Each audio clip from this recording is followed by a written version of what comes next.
This is an examination of the hidden human condition. This is the Hidden Killers Podcast. The Hidden Killers Podcast. With Tony Bruski. We are going to have a conversation with Dan Krane, forensic scientist and professor. Dan has almost become kind of our Bill Nye on the program because he knows his stuff to such a scientific degree that it baffles the mind, number one, when you really get talking to him.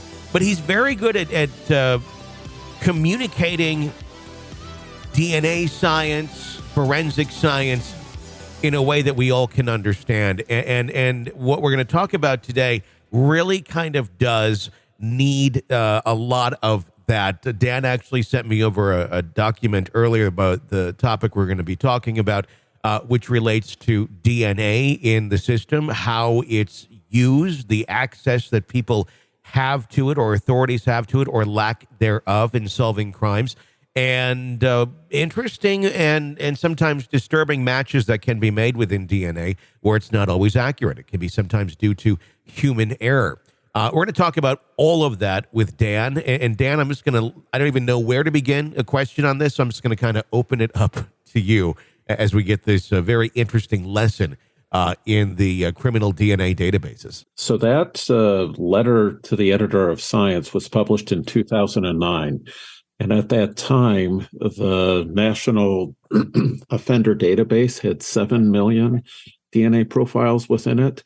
Today, it has more than 13 million. So it's just about doubled since that was published. And, there's a bunch of academics that are involved. And so there's lots of different strings that they want to get to pull at. Mm-hmm. The one that I get most excited about is the potential to identify error rates or to determine errors in DNA test results. And, it comes down to this. About 15, 20 years ago, I was involved working for the government, actually, in an investigation for the state of Victoria in Australia. Mm-hmm. And as part of that, I had access to about 15,000 DNA profiles in their state offender database at the time. Those profiles had 18 markers that you could look at. So everybody was typed at a total of 18 different pieces of information. And when you did all possible pairwise comparisons of those 15,000 people, what you found is that there were a fair number that matched perfectly at 14 out of 18. Mm-hmm. There were fewer that matched at 15 out of 18, but still some. Fewer that matched at 16 out of 18, but still some. And then a whole bunch that matched at 17 out of 18, more than matched at 14 out of 18, and then a whole bunch that matched at 18 out of 18. And the only explanation for the ones that match at 18 out of 18, perfect matches, is these were people who were entered into the system twice. Maybe they had an alias or whatever.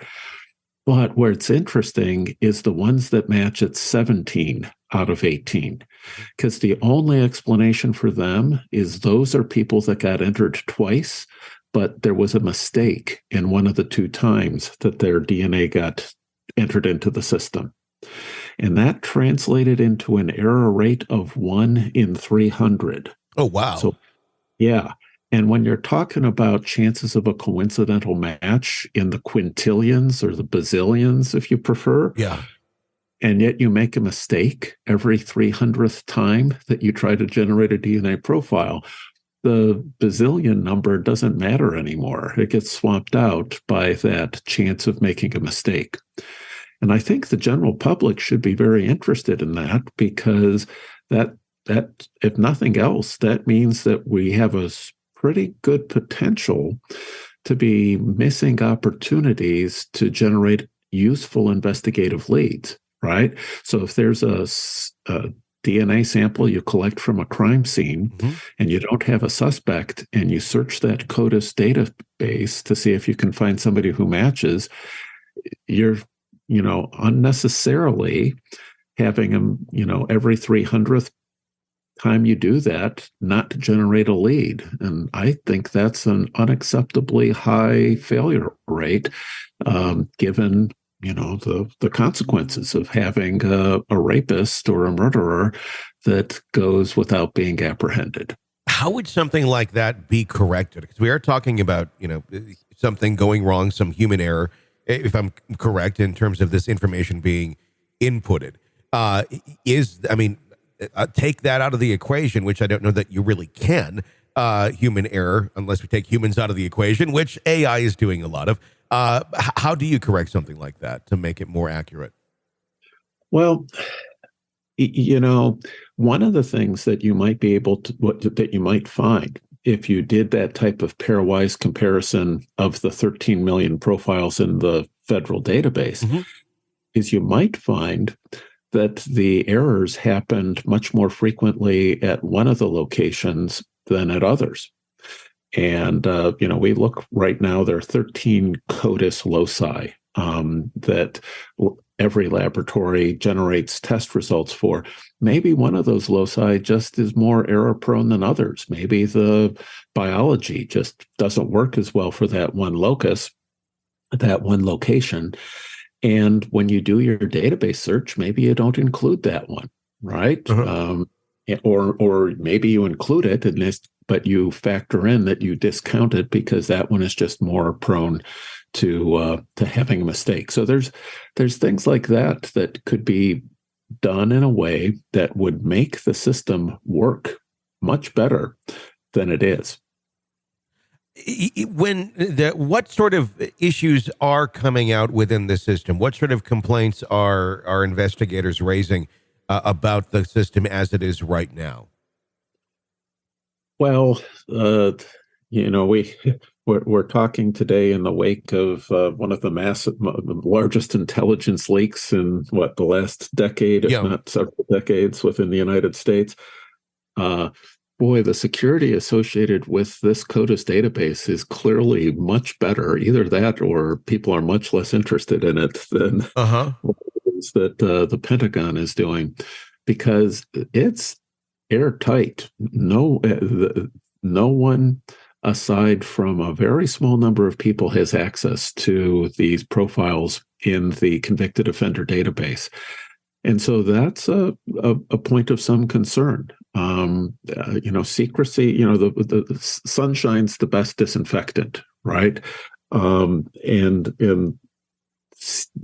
there are times that the government should be maintaining secrets, but in a case like this, it seems like the reason that they are choosing to not share this information, as best as I can tell, is that it gives them the high ground. It prevents other people from drawing attention to flaws or faults or problems with what they've been doing, and they'd rather forge ahead doing what they've been doing than have anybody take a look over their shoulder and see if there might not be some better ways to go about it. Better ways to go about it, or finding errors. So you're saying it's too locked down, where if more people had access to this in the correct positions, more could actually be done. More people could be identified. More criminals could be caught, or cases could be even solved by matching certain people to certain places that otherwise may not have been matched. That's exactly right.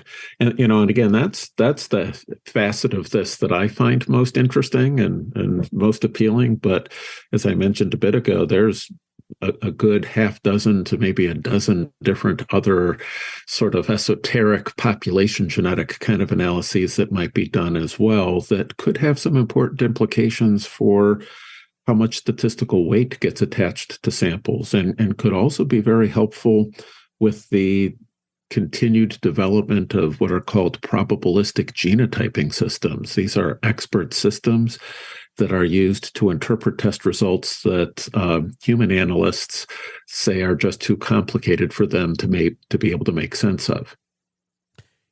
In the simplest terms, to try and make us understand that better, what sort of things is that trying to identify? What is it combing through and finding results of that would be far more difficult for a human to go and translate that data? Well, so those expert systems that have been used now for about 5 to 10 years, fairly widely across the world, they do many billions of calculations with the data that gets generated off of an evidence sample, and that enables them to much more sophisticatedly, perhaps is a way to put it, distinguish between what might be signal and what might be noise. And that sort of thing comes in very handy when you're dealing with a low-level sample, a small amount of DNA, or a sample where there's a lot of different contributors, so more than 3 or 4 contributors. Those sorts of test results can be very difficult for a human analyst to make sense of. And the human experts just end up scratching their head and saying, gee, I don't know. Is this a peak? Is this not a peak? Is this evidence of somebody's DNA, or is it just a stray bit of contamination? Those expert systems profess to be much better at making those decisions than humans are, just because of the sheer number of variables and computations that they're looking at. Is this, I'm curious, is this using AI in some way, shape, or form to process that type of information? It's hard to say. AI is a somewhat nebulous concept in its own right. These are clearly expert systems. That nobody's going to disagree about that. But the people who have developed these expert systems have not been very open in terms of sharing what's under the hood. Okay. And when they do share, there are usually some pretty stringent non-disclosure agreements that are in place. So I need to be a little bit careful about what I say. But it's publicly known that some of the most widely used of those programs have hundreds of thousands of lines of computer code that underlie them. So this isn't like a simple, Excel spreadsheet sort of thing. No. These are, serious computer science undertakings. How interesting. This is an examination of the hidden human condition This is the Hidden Killers Podcast. with Tony Bruschi. Dan Krane, forensic scientist and professor, thank you so much for that lesson and understanding DNA and the databases, how they're used and how they can be improved in time. If you like the show, be sure to press subscribe wherever you download podcasts so you don't miss any breaking updates or discussions on the cases we're following for you right here. I'm Tony Bruschi. Stay with us.